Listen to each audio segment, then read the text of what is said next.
At Molex, we're always asking, what's next?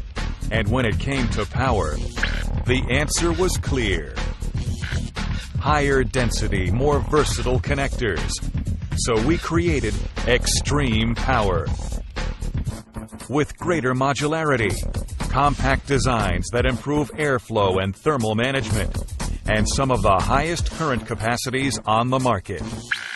For maximum power, there's Extreme Power Mass, up to 350 amps per linear inch in a combination power and signal connector.